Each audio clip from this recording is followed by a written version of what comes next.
Welcome to our podcast. Podcastnya Formasi Militer Universitas Pertahanan. Salam bela negara.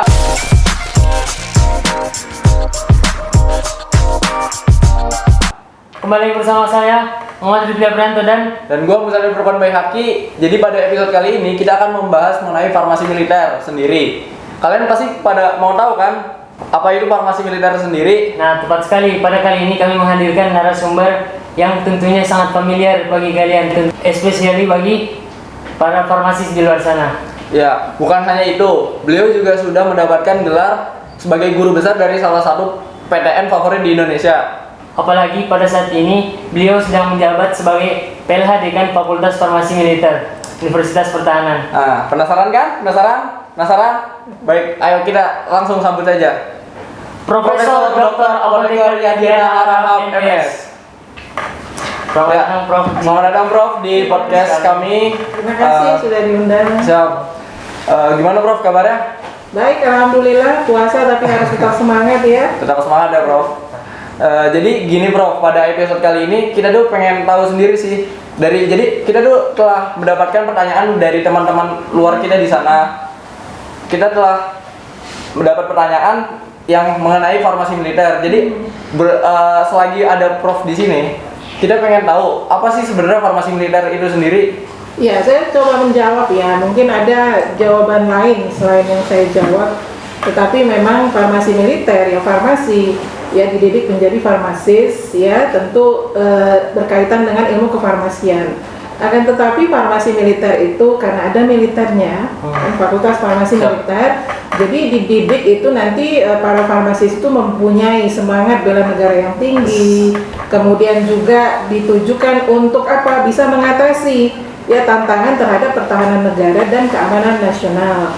Oleh karena itu pendidikannya itu sebenarnya sama dengan di luar ya. Lebih kurang 80% akan sama kurikulumnya, tetapi ada 20% kurikulum keunikan, kurikulum itulah unggulan untuk farmasi militer yang tidak didapatkan di luar. Jadi dan juga di sini ada ini ya pendidikannya kan pendidikan militer. Ya, kamu kan dididik secara militer. Sebelum masuk sini Akmil ya di Magelang, kemudian di sini juga mendapatkan kemiliteran benar-benar seperti militer. Namanya Fakultas Farmasi Militer. Seperti itu. Oh, jadi gitu ya, Prof. Jadi teman-teman, Fakultas Farmasi Militer ini sama seperti pada umumnya fakultas farmasi di luar, namun ada 20% tambahan kurikulum dari kemiliteran ya dosen. Ya, unik yang hanya dimiliki oleh Universitas Pertahanan Republik Indonesia. Misalnya, ya mungkin saya tambahkan, kalau di luar kan ada farmaseutika dasar ya dan lain-lain juga ada teknologi farmasinya. Tapi kita kan punya nutraceutical tempur.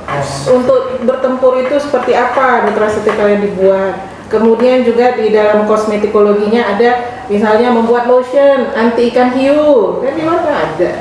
Ya, dan juga ada CBRNE nanti, ya chemical, biologi, kemudian radioaktif, nuklir dan eksplosif itu juga nanti dipelajari di sini ya. Yang di luar itu tidak ada. Wah, makin tambah semangat ya kita kan belajarnya nanti. Jadi sebenarnya sama ya sebenarnya, cuma ada 20% tadi kurikulum unik yang dihadirkan di sini.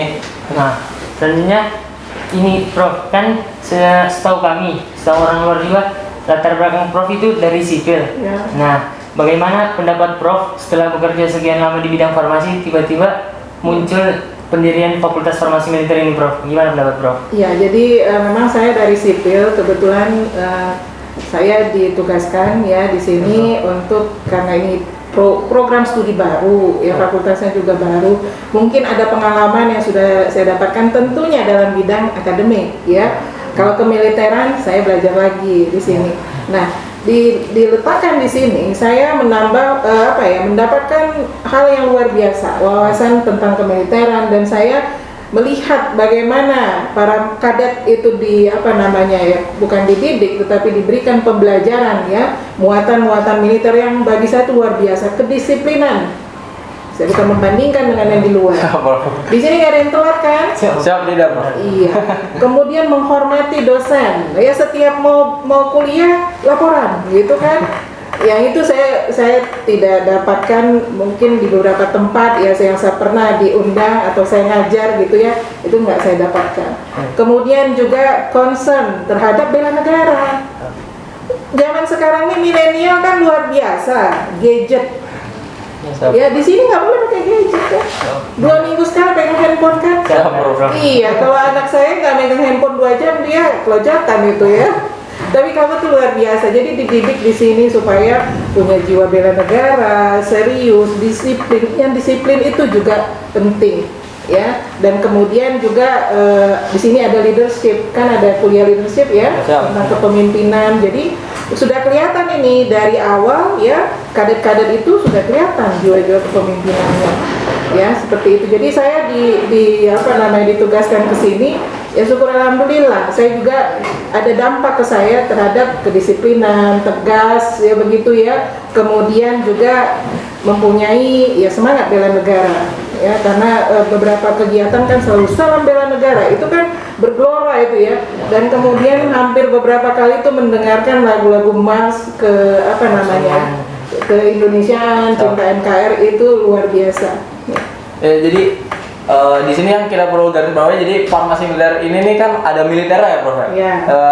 Tadi Prof udah jelasin kalau kedisiplinan yang tinggi terhadap militer. Yang kita ketahui kan kalau farmasi di luar sana banyak praktikum, laporan, dan sehingga dengan kedisiplinan ini sehingga mahasiswanya ini selalu lebih disiplin dalam mengerjakan tugas, jadi nggak ada tunda-tunda. Kita juga itu yang kita rasakan, Bli. Iya, dan tadi kan Prof juga bilang beliau bangga bersyukur masuk sebagai dekan di sini. Kami juga bangga sebagai mahasiswa. Iya, Bro.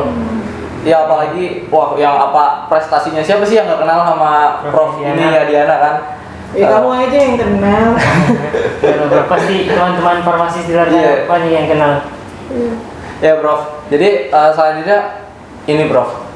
Kita kan setelah menempuh pendidikan di sini begitu lama, Prof. Dimana kita di sini tadi udah jelasin kurikulumnya ada kurikulum unik sama 20% kurikulum unik sama kurikulum biasa 80%. Jadi apa sih yang diharapkan, outcome-nya itu apa sih yang diharapkan sama lembaga ini, Prof? Ya, outcome-nya tentu kita melihat saja profil lulusan yang kita inginkan. Ya, profil lulusannya adalah sarjana farmasi yang mempunyai semangat bela negara yang tinggi dan juga bisa mengatasi ya terhadap pertahanan negara dan keamanan nasional. Jadi kamu nanti luarannya setelah S1 kan lanjut ke apoteker. Jadi jadi output itu adalah sarjana farmasinya. Outcome-nya itu kamu bisa berperan. Ya kan, profil lulusan kamu bisa bekerja di mana, di rumah sakit. Tentu sebelum jadi apoteker ya sebagai TTK di sana, tenaga teknis kefarmasian. Tapi bukan itu, kita harus sampai apoteker. Jadi setelah ini nanti harus ada lagi ya prodi baru apoteker kalau kita akreditasinya bagus gitu ya.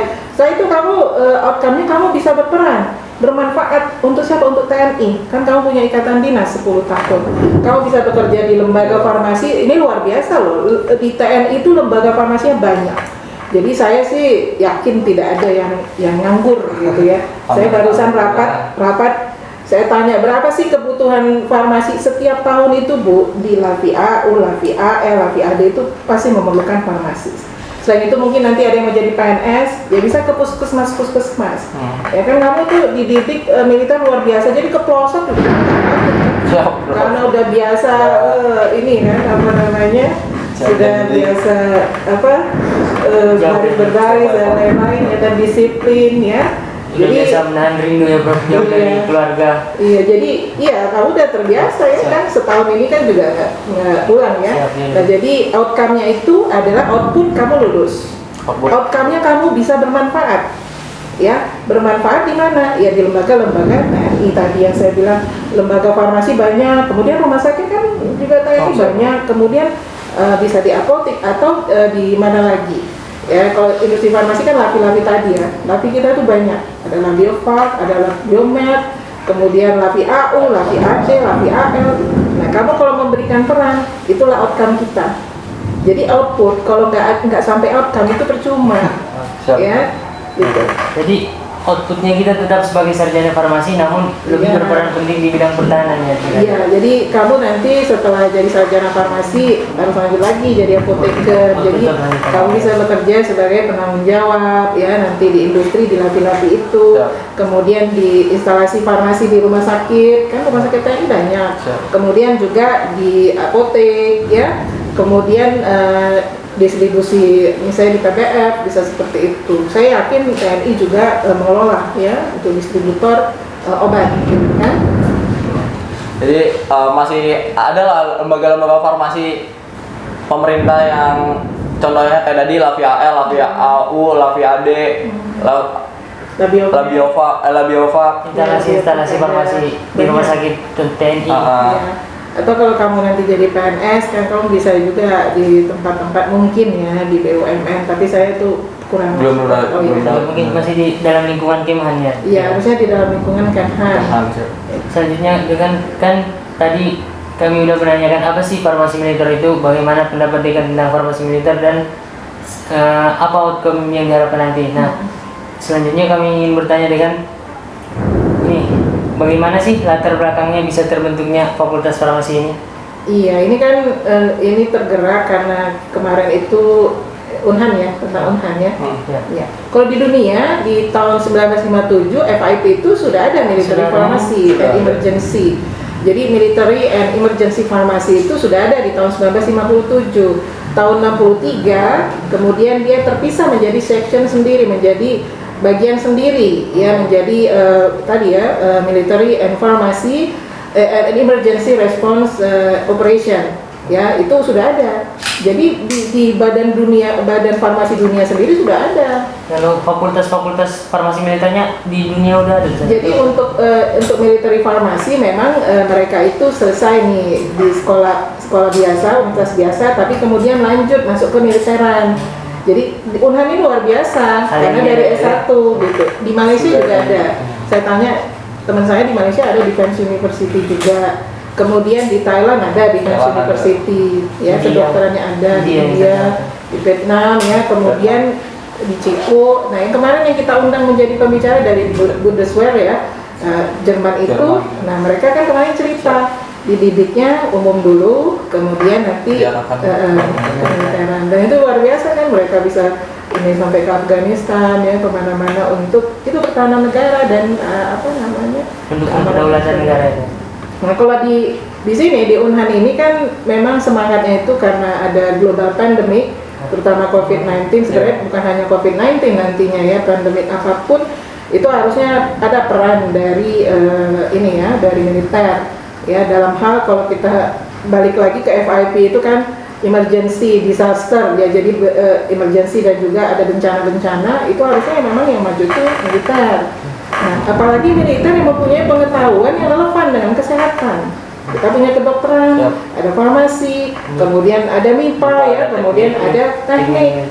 Nah, teknik itu nanti misalnya buat bangunan yang kuat supaya nggak ini ya, misalnya ada gempa dan lain-lain. Nah, itu ini urusannya teknik. Jadi itu semangatnya.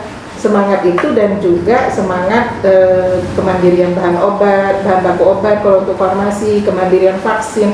Kamu merasakan tidak? Ya, waktu kita pandemi dapat obat itu juga susah karena kita impor. Ya kan? Kita impor tuh 95%. Nah, maka semangat ingin membuat obat secara mandiri, makanya kita canangkan ya, kemarin ada namanya kolaborasi heksagonal dalam hal kemandirian bahan baku obat dan vaksin. Nah, untungnya kita punya Labiovac. Saya sudah ke sana itu, Labiovac itu. Nah, itu di Indonesia kan hanya Bio Farma ya. Kemudian ini dengan di backup, bukan di backup ya. Mereka kerjasama dengan Labiovac untuk membuat vaksin. Iya, supaya Indonesia ini juga nanti suatu saat bisa mandiri, bukan hanya untuk COVID-19 ya. Karena kan vaksin yang lain juga banyak ya, yang sedang diteliti dan nantinya dibuat. Nah, jadi itu, tetapi bukan hanya terbatas pada hal itu saja ya, karena ya kalau ada bencana kan, kalau militer itu lebih siap, dia bisa ke pelosok-pelosok karena sudah dididik. Ya kamu udah biasa nyusup kan, meninggalkan keluarga sudah biasa kan.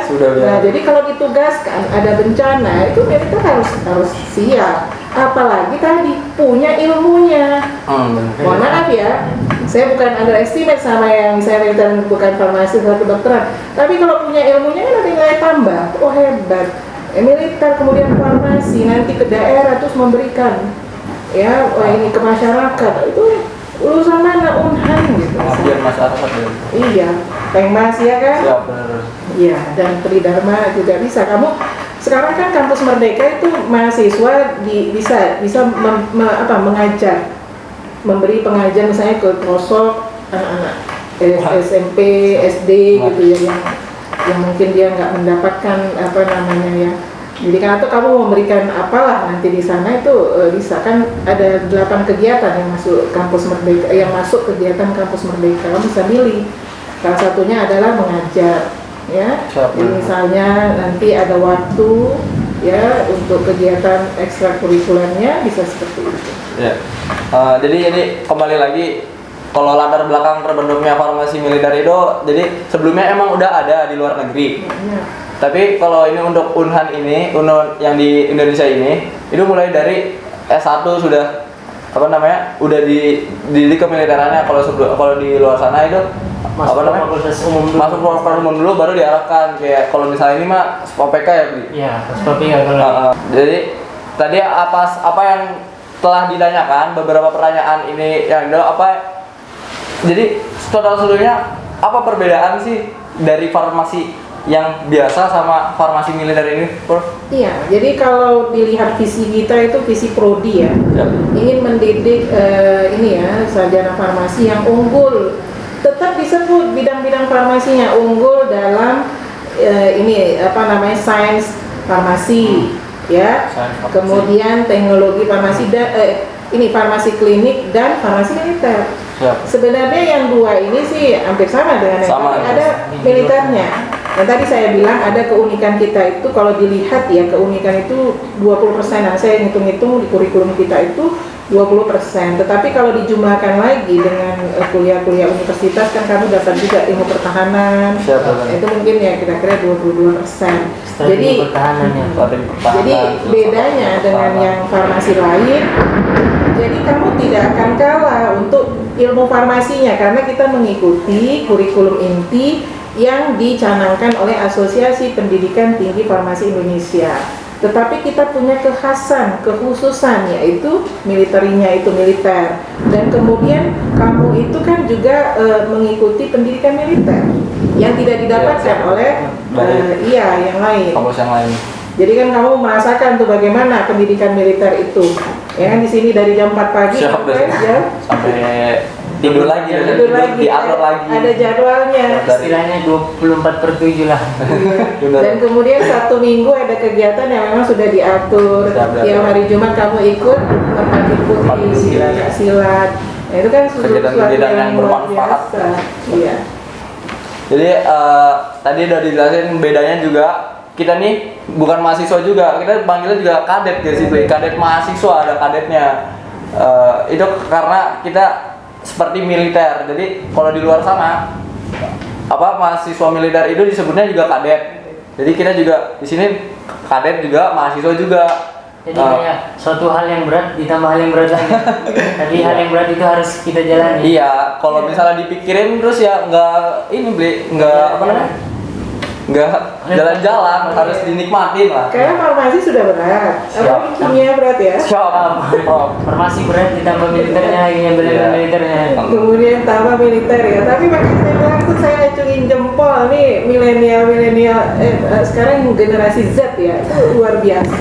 Sudah militer, kemudian ilmu yang diambil adalah farmasi. Itu kan top banget itu ya.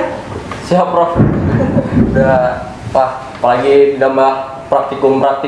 Mungkin teman-teman farmasis di sana udah pada relate lah dengan praktikum, dengan pulang pagi belum lihat matahari, sorenya nggak lihat matahari lagi.